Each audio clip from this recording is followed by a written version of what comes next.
right, Cade. So you and I, we have the opportunity and the privilege and honor to talk with people daily about money. And this is something that's not new to us. You and I have both been doing this for about a decade apiece. I figured, you know, people ask us specific money questions all the time, but the best way to address topics, in my opinion, is to first define the topic that you're discussing to make sure there's not ambiguity. I can't say that word. It's not ambiguous. There's no ambiguity. I still saying it wrong. Am- ambiguity, I think. Yeah, I think that sounds a lot better than I'm saying. I've never been able to say that word right. Anyways, you're removing that level of of lack of clarity in what you're discussing. So oftentimes, like conversations can sound silly. I was actually the other day, I was talking to a really good friend of mine on a somewhat heated debate topic, and I asked him to define a something that seemed very simple, and he got sort of frustrated at first and said, Jim, like I don't know why you're asking me that. I feel like that's a low blow. I had to tell him, like, Hmm. well, if we're debating about a peripheral topic that relates to this this anchor topic, we have to make sure that we are at least consistent in the anchor topic. That way, as we get out further, we know what we're referencing. So, anyways, sort of a long monologue there, but if these conversations over time get into more and more nuanced places of money and finance and all these other areas, I think it's important that we start off with defining what is money and why Hmm. these conversations are important and how we anchor in these conversations and things like that. Anyways, so yeah, I think that'd be a good conversation today. Is just to discuss what is money and uh, how we got into why you and I like to talk about money and how we approach our conversations with the people we get to work with. Yeah, I think the question "What is money?" seems like a really simple or obvious question, but it's not. I would imagine most people have never stopped and asked themselves that question. It seems like an odd question to ask, but like you said, it's an important question to dive deeper into other topics that are anchored into money. You have to understand what money is. So yeah, reflecting on that, what seems like a very simple question is important and a good spot to begin. Yeah, no, I've referenced this before in other like podcasts and stuff I've been on, but the question like what is money? Again, it seems sort of silly at first. And that it's sort of like asking a fish that's surrounded by water all day, like, what is water? It's like, what do you mean? I live in Mhm. water. I use water all the time. I'm familiar with water. I can swim like a fish. But that seems silly until you realize that you're a fish that's living in very unhealthy water. Maybe you're living in the ocean, but right where a toxic waste dump pumps its materials out into the ocean. And if you're living in that Mhm. environment and you say, well, what is water? Why would you ask me that? Of course, I know what water is. But if you don't recognize that, wait a second, water is supposed to be XYZ, it's supposed to contain these elements, and anything outside of that is polluting the actual pure elements of what water is. Until you recognize that, you might not recognize that one, maybe the thing that we're swimming in is not pure water, and maybe we're interacting with water improperly. So again, I would argue that we want to define like what is money, and I would argue that we want to define money from uh, a qualitative and a quantitative side of things. And as we approach the how we even help people with their money, we help people with qualitative sides of things, navigating conversations and healthy relationship with money, healthy relationships with each other in relationship to money, and then also the more quantitative side of things of helping with managing investments and tax planning and these more normalized things of financial planning. But they're not unrelated by any means. And unfortunately, most people, when they dive into money conversations or any type of quantitative type of planning or conversation, they immediately go to the nuanced quantitative side of things without first defining and articulating the objectives and the I guess more of the atmosphere they're playing in. Like, all right, we're going to help you with XYZ related to your money. And they immediately go to, how do we manage your investments? or what stocks do I pick, without stopping to ask, well, what is important to you? What's the time frame? What's Yeah. the need? You bypass most important stuff. Yeah, you jump straight to action, and like you said, you focus on the quantitative. You have a really good definition for money. I don't have a definition that's better than yours, but and I'm sure you're going to say yours in a moment. But I know I think when most people think about money, they likely just think about like, how they interact with it every day. It is a medium of exchange. I'm exchanging my dollars for this product, and most people have never thought about money much beyond that. Yeah, I think that's where confusion comes in. Of course, we argue about money, or of course, money is these dollar bills in my wallet. And well, wait a second, why is my use of a credit card also money? Most people don't even stop to think about that. Like, okay, well, if dollars in my wallet is money, and then my Visa, when I swipe it, that's money as well. Okay, then what is the actual substance that makes each of those things money? And yeah, it's stopping to ask what is money. So those around us, so you and I, obviously we talk daily, and then we have other people here that we work with at Intentional Living that have the privilege or lack thereof of hearing you and I talk all day, every day, and it's usually about money. So Jack and Bob and you all hear these things over and over again, and things you'll other people hear us say is what money is. And my loose working definition of money is a means of communicating, storing, and transferring value across space and time. So again, money is a means of communicating. So how you use your money, one, communicates what you value. And again, we could take this out qualitatively. So if I use my money for putting a roof over my family's head and feeding our family, I'm communicating that health and protection is important to me. And if I use my money for, I don't know, to go buy a sports car, I'm communicating that sports car is really important to me. So it's a means of communication. Now that's somewhat qualitative, but then you could have a quantitative side of things, and the more technical side of how money communicates. And then we can get into economics and how money is a medium of exchange, and it's a instead of having a bartering system where 500 chickens equals one cow, those are means of communicating the value of each animal. Then money steps in as a third party, and it represents the value of each of these goods that are in transaction. And it is the means of communicating value overall. So it makes for easier facilitation of trade. So I think where we want to go in these conversations is diving into what is money in a more nuanced way. And over time, we'll get more specific. And then we'll get more specific overall in our interaction with money. Yeah, I think that's good. We talk a lot and often hear that money is a tool. It is a tool to help you do the things that are important to you in life. But yeah, I love your definition that communicating, storing, and transferring value across space and time. Yeah, let's continue. Let's talk through.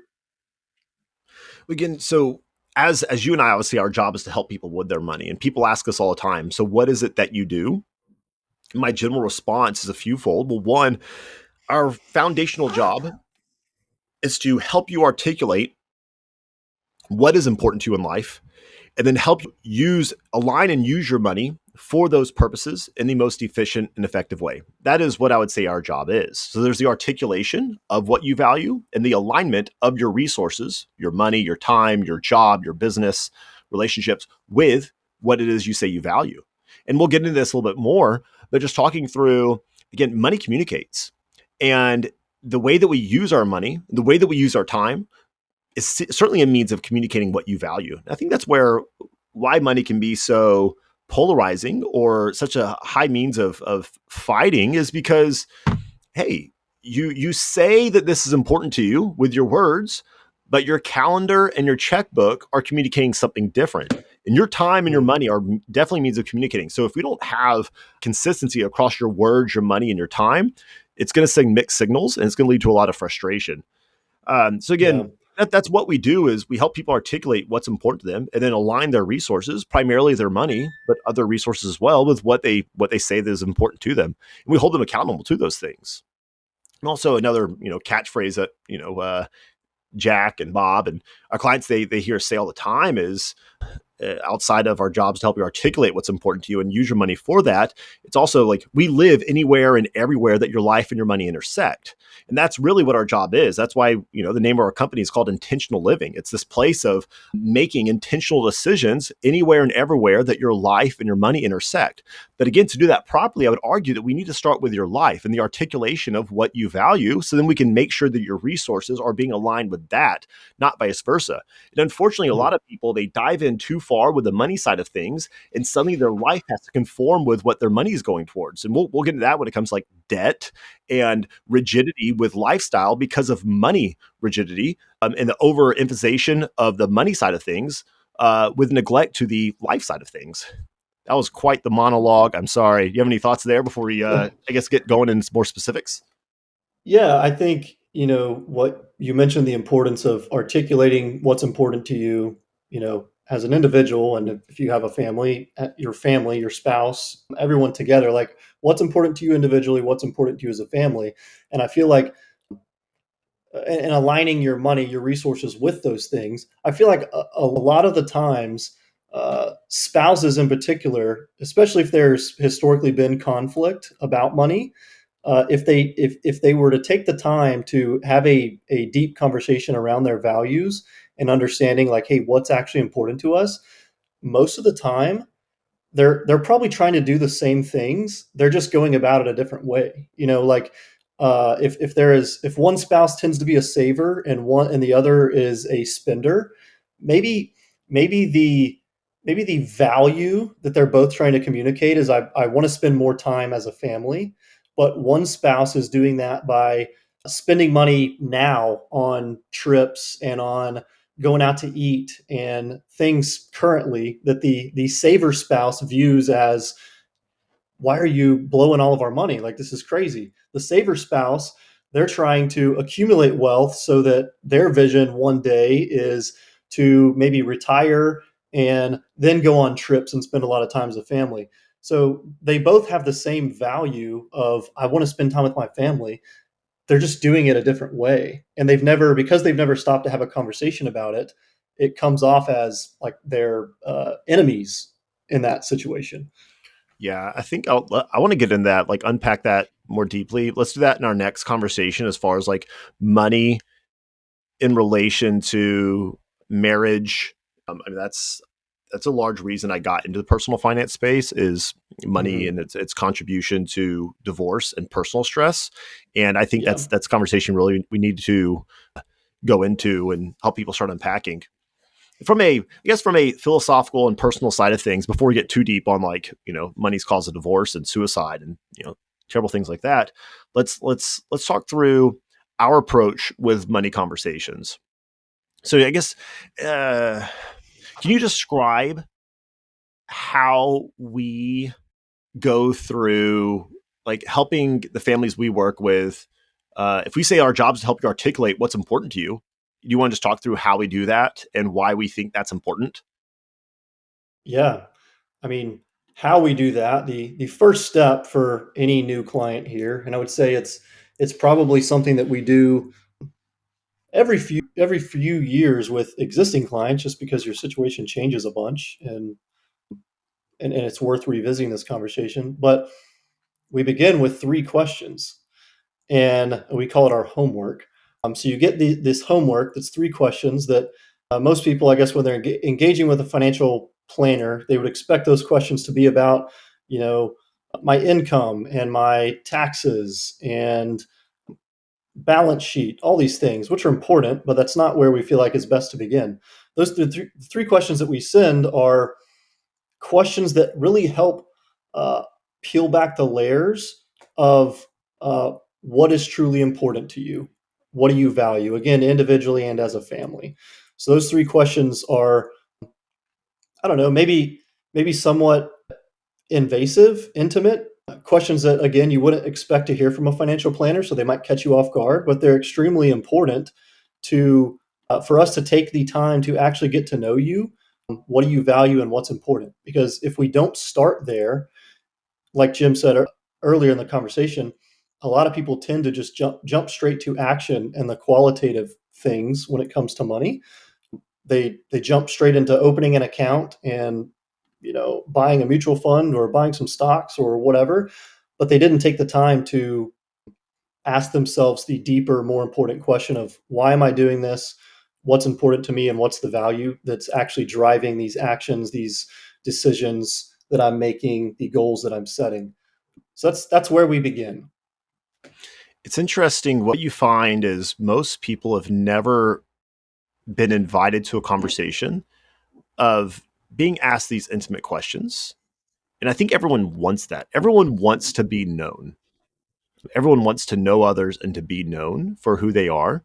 And that's where we start. Again, if we're going to make the claim that our job is to help you use your resources for what you value in life, how silly would it be for us to assume that we know what that is without asking you and really peeling those layers back and just start, talking about taxes and investments. That's where we have to go in there, and it's a place of inviting those deeper places, those questions of, hey, I want to know you. And I think people want that.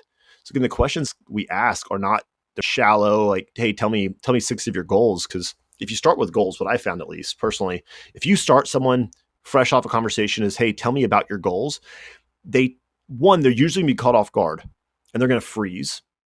And then oftentimes they will respond with goals they think they should have, or they'll regurgitate goals they've heard other people say. So, well, I guess I should retire. I want to retire. Okay, tell me about that. When is that? And then they go to, well, I think the average person retires, I guess, about 65. So I'd like to retire at 65. Or maybe, well, 65 sounds old. So I'll do 63 because the average person's 65. So I say I want to retire at 63. And that's sort of a harkening back to, well, what's a normal thing? And then another thing is the regurgitation of goals you maybe heard elsewhere. And that could be, well, it'd be really neat to have a private plane or, a jet, something like that. And you're just regurgitating a goal or maybe an observation you've made of someone else who you think is successful and they've done neat things. And you just are taking their achievements or their goals and you're slapping them onto your own and saying, I guess I want that. And again, that can be okay. But I think what people are grasping for is they're trying to slap on goals to things that sound like it resonates with what they want. And you can't stop there, because if you stop there, you're going to pursue service level things that will change. So in my experience, you have to go past those goals, and we need to peel that back further to something I would call like values or themes, the underlying narrative. So values being the things that really influence those goals. And in my experience, goals change. And that's totally fine. And I think that's why a lot of people are hesitant to actually state their goals or set goals. Goal setting there's a lot of studies to show that goal setting, writing down your goals, is healthy in and of itself. And that has a high correlation to actually achieving goals, is writing them down. But a lot of people are afraid to set goals because they think, well, goodness, if I write this goal down and it turns out that I don't achieve it, or maybe later on in the year or a couple of years from now, I decide I don't want to do that goal, but I wrote it down and now I feel obligated to go after it. So I guess I just won't set goals in the first place. We have to first remove that angst and that tendency to pull away from goal setting and just point out it's okay. Your goals will probably change. Like Cade, I would venture to say that your goals today are a lot different than they were 10 years ago. When you were in your early mid 20s versus your early mid 30s, like your goals probably look a lot different. You weren't married. You didn't have kids. Like, yeah, in 10 years from now, your goals will look a lot different than they do today. And that's totally fine. And letting people ease into that. But if we settle there and just say, hey, your goals are going to change, it's like, well, goodness, what's the purpose of setting a goal? In my opinion, the purpose of a goal is to inform the best next step. But again, there could be issue if you stop with goals. So if your goal is uninformed by the value and you just slap someone else's goal on, say, I want an airplane. It's like, well, maybe in a few years I don't want an airplane, but everything you're doing is to pursue an airplane for some odd reason that's not thought through. There's nothing wrong with an airplane per se. But if you just take that as the primary objective, you're probably gonna get burnt. So we have to go further than that. All right. What is the underlying value? So again, we have a flow chart in a sense of how we view these conversations. We anchor that values, goals, decisions, actions. So values influence goals. Goals are means of informing the proper action. But before we can take action, we need to discuss the decisions, the opportunity cost. If you can have anything you want in life, but you just can't have everything you want in life. If you choose one thing, you will give up another thing. So we want to make sure that we're proactively making those decisions, or at least understanding when a decision is on the table. How do you think you should react and will react? So that's our flow chart: is values, goals, decisions, and actions. If you've done a good job at articulating values and establishing goals and understanding the decisions you'll have to make, when it comes to action, it should be relatively easy or simple. Not always easy per se to take the action, but you'll have less conflict. You're not going to be sitting there hesitating or as much, because you'll have already stated, here's what's important to me. Here's why it's important. Here's the more tangible thing that I'm going to do, or that's related to that value. I've already thought through the things that will probably come up decision wise. I can just start taking action, boom, boom, boom, and just go. Mm-hmm. So it's way more efficient. Yeah. So going back to those values, you want to, like, of course we start there. Yeah, no, I just talked a whole lot. You have any thoughts? No, you're good. I know. I agree. I think most or a lot of people, I'll say, set arbitrary goals. Like you mentioned, they're regurgitating goals that they heard somewhere else. It's like, that sounds kind of cool. I think I want to set that goal for myself too. Um, and I would imagine, I don't know the specific statistics on this, but I would imagine for people that set goals that aren't anchored into their own values, there's probably not a lot of follow through. Probably not many of those goals actually turn out to be accomplished, because it's not, that goal was never anchored in anything you value to begin with. So you end up just wasting a bunch of time and resources. And if you had just taken that, maybe by chance, the goal that you saw somebody post on Facebook and you have decided to adopt, maybe that also happens to be aligned with something that you value. So that will turn out okay. But yeah, it's really important first step to understand, hey, what do I value before I start doing these, setting goals and making decisions and taking action. Again, that those questions, as I was sort of getting to earlier, I was talking through how most people are never invited to those conversations of, hey, like, what's really important to you in life? And, I guess think for yourself, like, when was the last time someone asked you a question like that? Like, hey, what do you value most in your life?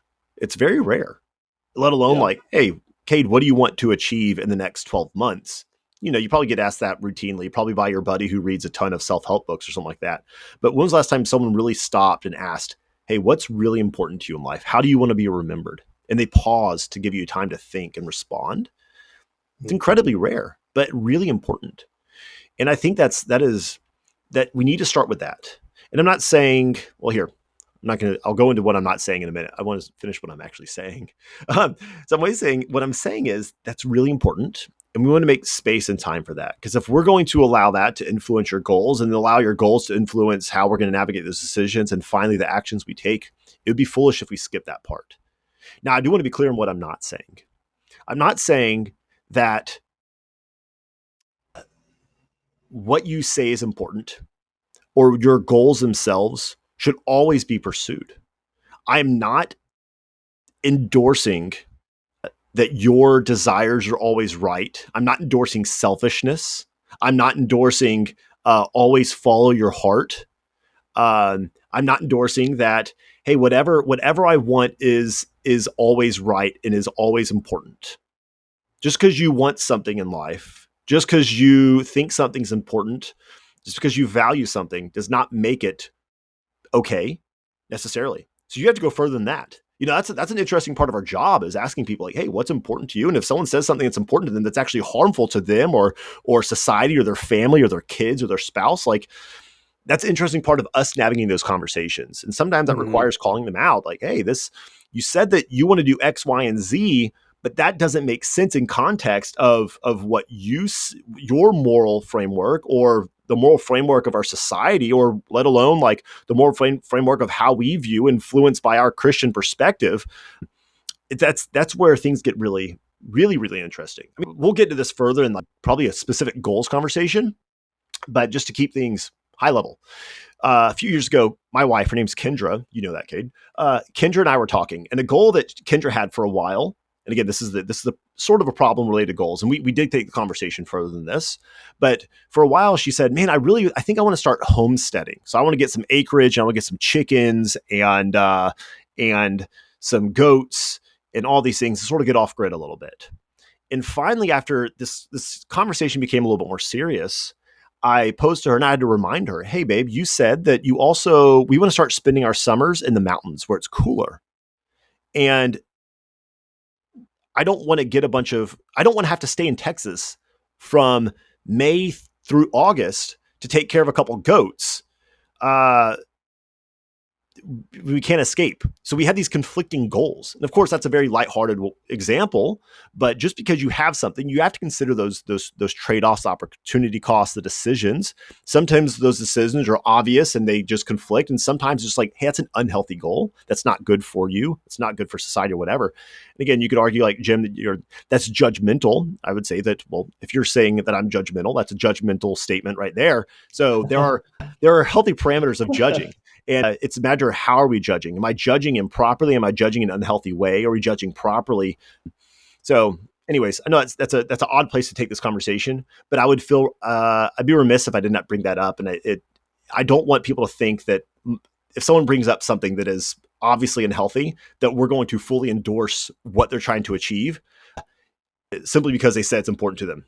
Everything you say is important to you. Everything you want is not necessarily great. So we want to get into that further. Why is that important? That's, again, we have to peel those layers back. I want to do X, Y, Z. Why? Tell me about that. Why is that important to you?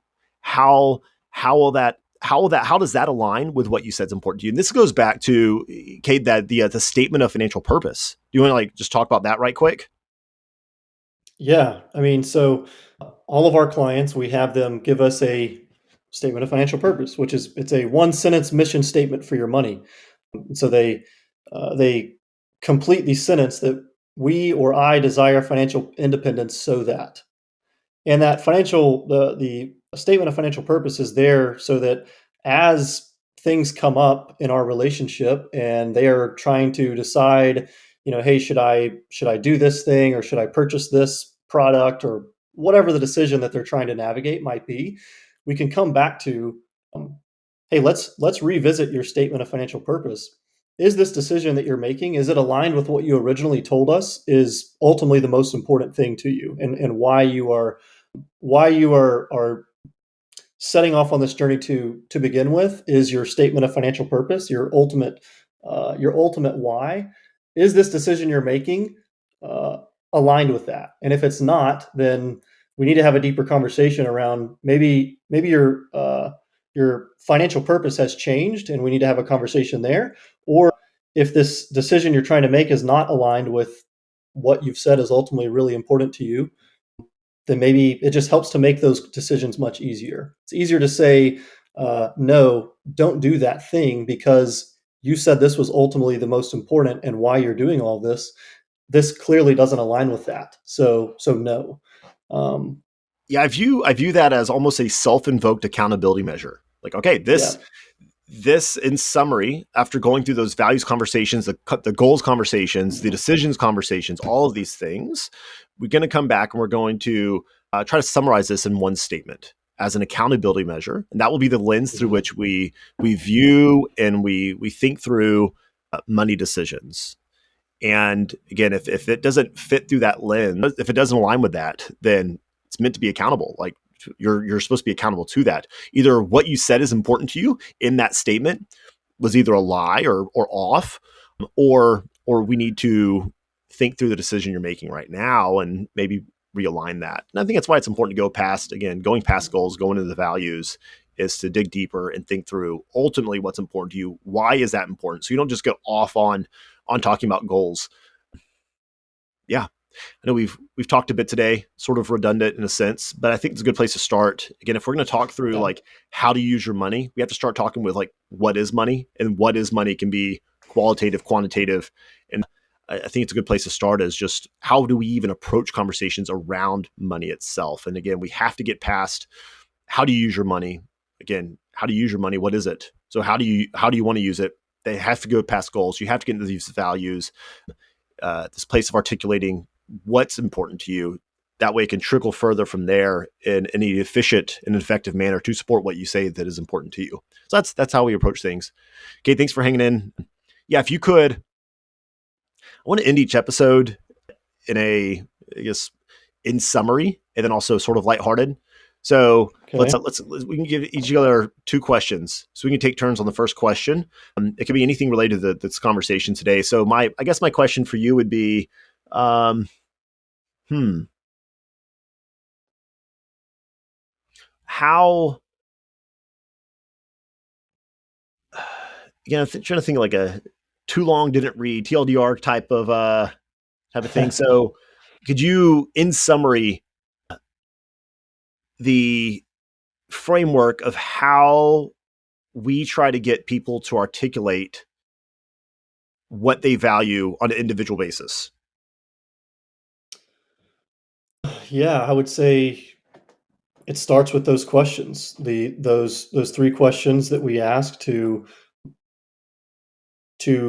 I guess force a moment of deep thinking about what truly is important to you in life. And I think sometimes the easiest way to do that is just to continue asking why, peel back the layers farther and further.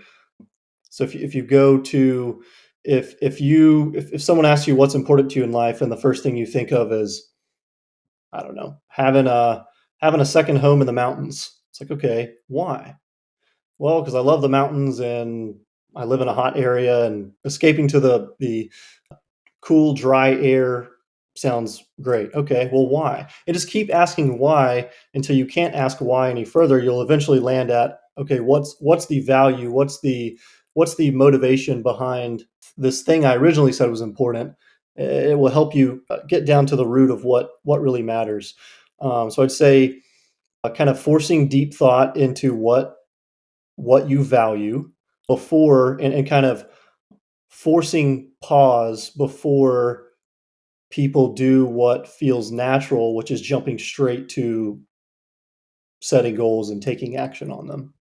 Yeah, I think people want to take action. It's a matter of like let's take a second so we can take Yeah. the action well versus Hmm. wasting resources, wasting time, wasting Yeah. energy, wasting money, wasting you know hurting relationships. Yeah. And all of that waste and hurt comes from, I would say, not taking the time to ask yourself that question or those questions about, what truly matters to me.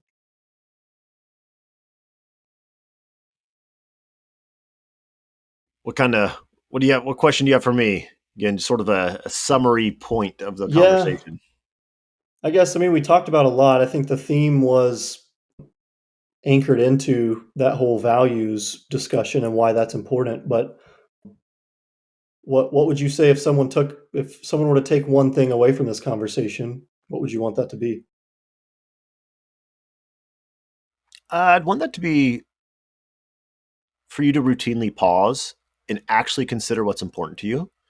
I think that's a big issue I've observed is most people just are they're one most people just go through life responding, not even Yeah, being proactive with their decisions. It's truly just response mechanisms to everything they do.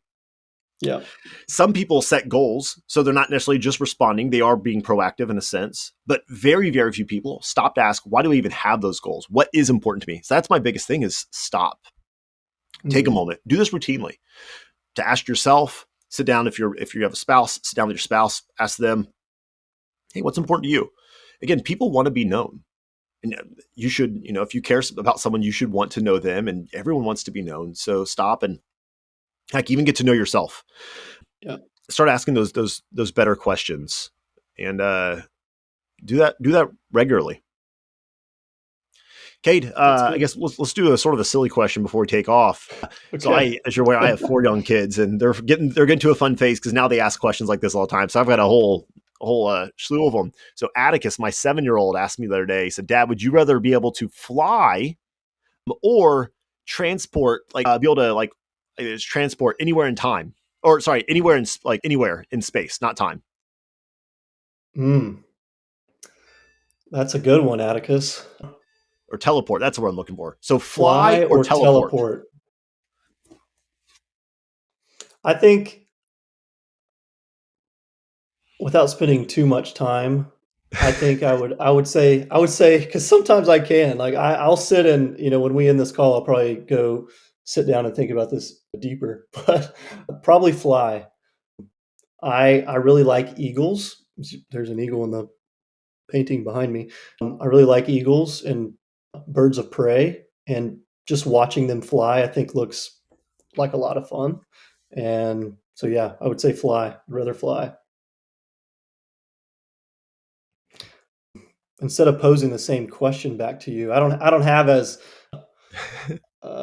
a running list of strange questions. My son Jameson he's only 2, so he's not.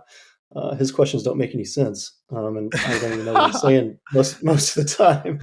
I guess I would ask you, what if you could instantly master one skill? What would it be? Wow. I think if I could, it'd have to be something musical. I wish I could sing well. I Mm. love to sing and I sing Oh regularly. man, If I could just sing in just an amazing voice, you couldn't shut me up. I would be singing nonstop. And I guess if it's a skill, like I don't know if singing's we could say it's a skill or just yeah, a talent that by birth. I'm naturally not talented by birth for singing. So is that a skill? If I I could really do it, it's a it'd be like skill. singing along with piano. I would love to be able to do that. Of course, other things like maybe someone who could a lot of languages or I don't know. But yeah, I would say that. Like I think that's something I would use constantly. So it's a fun Yep. question. I do. I use my, I'll say, lack of skill, uh, singing all the time. So I definitely share that with you. What's I'm the yours? classic, like I'm the classic shower singer, and jamming out in the car and pretending like I can sing a lot better than I actually do. What's yours? If you Um, could have any skill immediately any skill, at a honestly. master level. Bethany, my wife, which you also know that, Bethany and I talk about that a lot, and we both give that exact answers. Man, I wish I could sing. I want to be able to sing. But if to give a different answer, you know, during COVID, during the shutdown, I spent some time learning how to juggle, and just basic like 3 ball juggling, which I can still do. I would love to be an expert juggler. Um, I see guys throwing like, you know, 5 or 10 flaming sticks, and that's amazing to me, and it's extremely difficult. I picked up on 3 ball juggling pretty quickly and tried to get to 5 ball, and I got to where I could. I think it's called cascading, maybe. No, flashing. I got to where I could do a 5 ball flash where I throw all 5 of them up in the air and then I catch them all. But I never got to where I could keep juggling all 5. And so yeah, I would say juggling. I'm a pretty decent 3 ball juggler, but I've never been much of a flasher. I can't do 5. I think I've tried it before. The kids will watch juggling videos or whatever, and it's like, yeah, it goes like 3 is natural. Anything above 3, I have Yeah, to totally relearn the pattern and stuff. So that'd be yeah. The interesting. the the 5 ball flash it was so satisfying. The handful of times I actually did that successfully, and I think twice I got to 7, where I was using 5 balls, but I got to where I tossed them a total of 7 times before it all came crashing down. It's like, man, I've watched these if I could videos on do how this. like yeah, when you said flashing, I knew that verbiage because I tried it before, and it's just a mess. So Yep. all right, well, thanks for hanging out, Cade. That was a good Yeah, it was like fun. what is it we just generally do? It's hard to, people ask Yeah. like, what do you do for a living? It's like, oh, do you manage investments? Like, man, without trying to sound too like artsy fartsy or pie in the sky, like we go into these conversations. Like that's probably my favorite part of my job is having these conversations. And then Yep. if that's important to you, we'll be highly motivated to do these other things. The more technical, qualitative sides of our job or quantitative side of our job, we'll be motivated to do that really well. Cause man, now we know what's important to you. And we're going to like that motivates us and that obviously would Yeah. motivate you as well. So thanks, Cade. Yep. See you, Jim.